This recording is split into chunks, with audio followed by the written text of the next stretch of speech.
राजस्थान की खबरों के लिए चलते हैं सीधे जयपुर, जहां मौजूद हैं हमारे रेसिडेंट एडिटर संजय बोहरा जी। नमस्कार आकांक्षा। राजस्थान में मुख्यमंत्री अशोक गहलोत ने एक बड़ी घोषणा की है कि निजी अस्पतालों में भी मुफ्त इलाज की सुविधा दी जाएगी। इसके अलावा राजनीतिक तौर पर अगर देखें तो कांग्रेस के प्रभारी महासचिव अजय माकन का दौरा है और वसुंधरा राजे की प्रदेश नेतृत्व से बढ़ती हुई दूरियां भी है। शुरुआत करते हैं पहली खबर के साथ।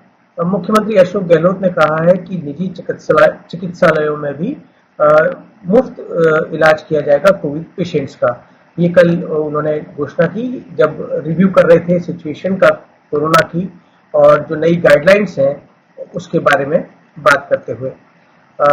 मुख्यमंत्री ने हालांकि पहले भी सरकार ने इस बारे में कई आदेश जारी किए थे, लेकिन अब तक कोई इस पे ठोस नतीजा नहीं निकला था।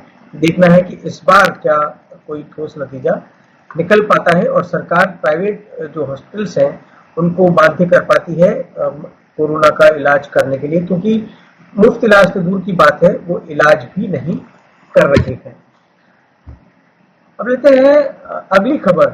प्रभारी महासचिव कांग्रेस के अजय माकन कल जयपुर पहुंच गए और बताया जा रहा है कि उनका 5 दिन का दौरा है। कल वो पहले मुख्यमंत्री अशोक गहलोत से मिले, उसके बाद पूर्व उप मुख्यमंत्री सचिन पायलट से और दूसरे अन्य बड़े नेताओं से, जिसमें सीपी जोशी विधानसभा अध्यक्ष है, उनसे भी मुलाकात की। वो आज से संभागवार बैठक लेंगे। इस मामले पर ज्यादा जानकारी लेते हैं हमारे संवाददाता रामस्वरूप से।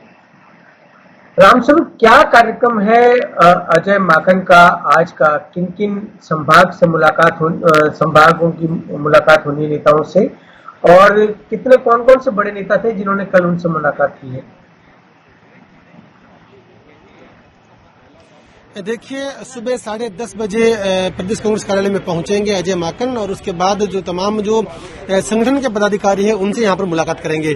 पहले प्रोग्राम जो है इस पीसीसी में रहेगा, जो कांग्रेस के जो संगठन के जो पदाधिकारी उनसे मिलेंगे। उसके बाद में सेवा दल के जो कार्यकर्ता है, बाद में एनएसयू के जो कार्यकर्ता है। यानी कि आज का जो दिन का शेड्यूल है वो प्रदेश कांग्रेस कार्यालय में और जो नए जयपुर के जो लोग हैं उनसे ही और जो संगठन के कार्यकर्ता उनसे ही मिलने का काम है। जो बैठकें संभागवार होनी है की शुरुआत तो जो है कल से होगी। आज के जिस तरह से हमने बताया कि प्रदेश कांग्रेस के जो अध्यक्ष हैं गोविंद सिंह डोटासरा वो मौजूद रहेंगे और तमाम जो सीनियर नेता है वो यहां पर मौजूद रहेंगे और यहां के पूरे कार्यकर्ताओं से 1-to-1 बातचीत की जाएगी। शुरुआत में सामूहिक रूप से सबका संबोधन होगा, किस तरह से सत्ता और संगठन में तालमेल को बनाए रखना है। जो भी उनका एक संदेश होता है, जो आला कमान का जो मैसेज होता है, उस मैसेज से सबको रूबरू कराया जाएगा और उसके बाद में सभी नेताओं से बातचीत की जाएगी।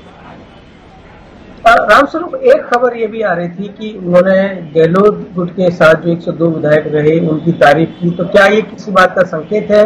क्या अभी भी हम उम्मीद कर सकते हैं कि वो उसी तरह से निष्पक्ष रहेंगे जैसे कि उम्मीद की जा रही है, या उनका ये बयान कुछ और संकेत दे रहा है? देखिए, अब जिस तरह से नई उनको जिम्मेदारी मिली है तो उनको हर तरह की भूमिकाएं जो है बिल्कुल पारदर्शी तरीके से निभानी होगी। जिस तरह से कहा जा रहा है कि क्या उनके पक्ष में रहेंगे, क्या उनके पक्ष में रहेंगे, तो ये ऐसा अब शायद कुछ होने वाला नहीं है। हालांकि ये बहुत पुराने नेता है, अशोक गहलोत बहुत पुराने नेता है, लेकिन सचिन पायलट भले ही उनसे जूनियर हो, लेकिन उनका भी केंद्र में काफी बड़ा कद रहा है, वो केंद्रीय मंत्री रहे हैं। तो अब जिस तरह से उनको एक तो प्रदेश प्रभारी के रूप में जिम्मेदारी मिली है, दूसरी जो 3 सदस्यीय कमेटी बनी थी उनमें उनकी जिम्मेदारी मिली हुई है, जिनमें अहमद पटेल जी और केसी वेणुगोपाल जी है। तो अब सभी को साथ लेकर चलना इनके लिए बहुत जरूरी हो जाता है और तमाम जो कार्यकर्ता होंगे, जो पदाधिकारी होंगे, उनका फीडबैक लेकर के अगर समस्या कोई जी। रामस्वरूप, आप बने रहिए हमारे साथ क्योंकि हम आपसे अगली कुछ खबरों पर भी चर्चा करेंगे। और एक बड़ी खबर यह है कि केंद्र सरकार के बाद राज्य सरकार ने भी अनलॉक 4 की गाइडलाइन जारी कर दी है, लेकिन इसमें कुछ फर्क आया है क्योंकि केंद्र सरकार ने अपनी गाइडलाइन में 100 लोगों को के आयोजन की छूट दी है, लेकिन राज्य सरकार ने इसको 50 लोगों तक सीमित रख दिया है। और इसमें क्या क्या बड़ी बातें हैं और किस तरीके से अब राजनेता इसकी चपेट में आ रहे हैं लगातार, उस पर हम बात करते हैं रामस्वरूप से। रामस्वरूप, ये बताइए कि सरकार की जो राज्य सरकार की जो गाइडलाइन है उसमें क्या क्या फर्क है केंद्र सरकार की अनलॉक 4 की गाइडलाइन से? देखिए, सबसे बड़ा जो चेंजिंग है वो यही है कि जिस तरह से कोई सामाजिक प्रोग्राम हो, राजनीतिक प्रोग्राम हो, किसी भी तरह के आयोजन के लिए जब केंद्र की गाइडलाइन में बताया गया कि छूट जो है 100 लोगों तक दे दी गई है, लेकिन प्रदेश की स्थितियां बिल्कुल अलग है। बहुत ज्यादा संख्या में कोरोना के संक्रमण मरीज सामने आ रहे हैं। तो इस लिहाज से कल जब समीक्षा बैठक हुई तो इसके बाद में जो अनलॉक 4 की गाइडलाइन और दिशा निर्देश जारी हुए थे उसमें साफ तौर पर था कि जिस तरह से पूर्व में अधिकतम 50 लोगों के शामिल होने की बात की गई थी, तो वही 50 लोग ही शामिल रहने हैं, उससे ज्यादा नहीं आ सकते। पहले भी मुख्यमंत्री अशोक गहलोत ने कहा कि अलग अलग प्रदेशों की अलग अलग स्थितियां हैं, ऐसे में राज्य जो है अपने अपने हिसाब से इस मामले में निर्णय लेंगे। और इसी लिहाज से हमें कल भी कहा था कि जैसे ये गाइडलाइन आएगी तो उसमें छूट का दायरा है ज्यादा बढ़ने वाला नहीं है, क्योंकि बहुत ज्यादा संख्या में जिस तरह से जनप्रतिनिधि और अधिकारी, बाकी जो सामान्य वर्ग है, उनमें तमाम जो वर्ग में है काफी लगातार दायरा उसका बढ़ रहा है। जब आम आदमी से ये फैला, जो सुपर स्प्रेडर उनको नाम दिया गया, और अब यही हालत नेताओं की है। 3 विधायक, 3 सांसद, 3 केंद्रीय मंत्री, अब 3 मंत्री राज्य के भी चपेट में आ चुके हैं। और राज्य में अभी प्रताप सिंह खाचरियावास और पूर्व मंत्री रमेश मीणा इसकी चपेट में आए हैं। गजेंद्र सिंह शेखावत, अर्जुन मेघवाल इसकी चपेट में आए थे और 3 विधायक आ चुके हैं। तो आम जन को जो अपेक्षा की जा रही है वो राजनेता कम से कम पूरी नहीं कर रहे हैं। और अब लेते हैं अगली खबर। पूर्व मुख्यमंत्री वसुंधरा राजे के बारे में ये बार बार दिख रहा था कि वो प्रदेश नेतृत्व से खुश नहीं है और उससे थोड़ा अलग चल रही हैं।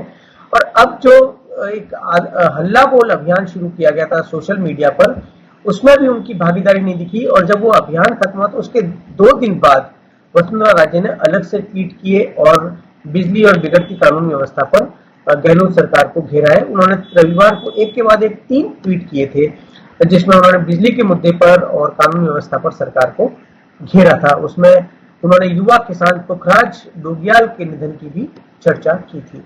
रामस्वरूप से बात करते हैं। रामस्वरूप, क्या वजह है कि ये वसुंधरा राजे लगातार दिखा रही हैं कि वो उनकी जो नाराजगी है वो लगातार अपनी जाहिर करती जा रही हैं केंद्रीय नेतृत्व से मिलने के बाद भी?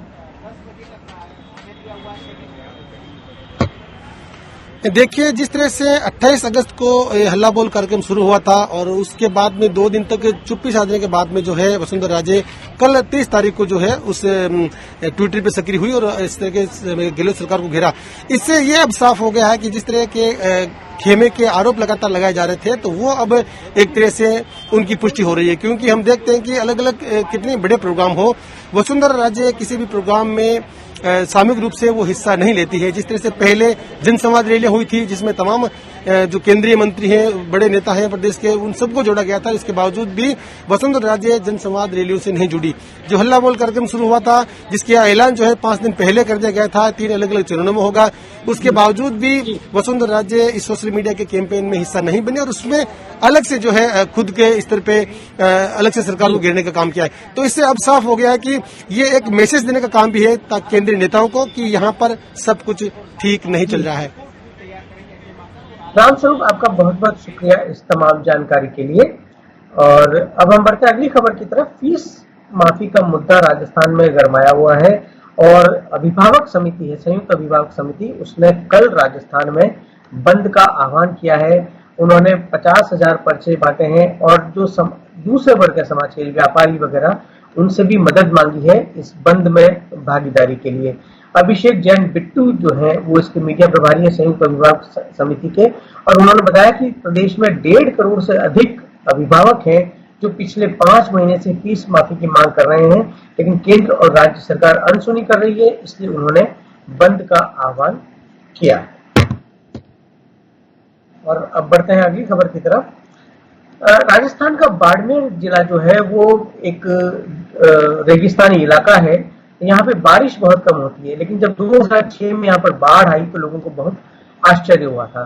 और अब एक बार फिर लोगों के कौतूहल और आश्चर्य का केंद्र बना है एक इलाका बाड़मेर से 69 किलोमीटर दूर। यहाँ पर 10 किलोमीटर के एरिया में पानी का जो जमाव है वो एक बीच का सा आभास देता है। किनारे पर मिट्टी और उसके बाद 10 किलोमीटर तक पानी ही पानी। तो हजारों की संख्या में, सैकड़ों की संख्या में लोग यहाँ पर आ रहे हैं पिकनिक मनाने, और इसने कानून व्यवस्था और कोरोना की वजह से भी संकट पैदा किया है। इसलिए एसपी आनंद शर्मा ने यहाँ पर अतिरिक्त पुलिस बल तैनात किया है और लोग इसको मिनी गोवा का नाम दे रहे हैं और ये बहुत पॉपुलर स्पॉट बन गया है। ये कुदरत का एक अजीब सा करिश्मा है दरअसल। लेकिन बात यह है कि बाड़मेर की जो जमीन है उसमें नीचे जिप्सम है, तो जब बरसात ज्यादा होती है तो वो पानी जमीन के अंदर नहीं जाता है, वो बाहर ही ठहर जाता है, इसलिए ये देखने को मिल रहा है। तो ये थी आज राजस्थान की सुर्खियां। बने रहिए स्वराज एक्सप्रेस के साथ देश और दुनिया की बाकी खबरों के लिए।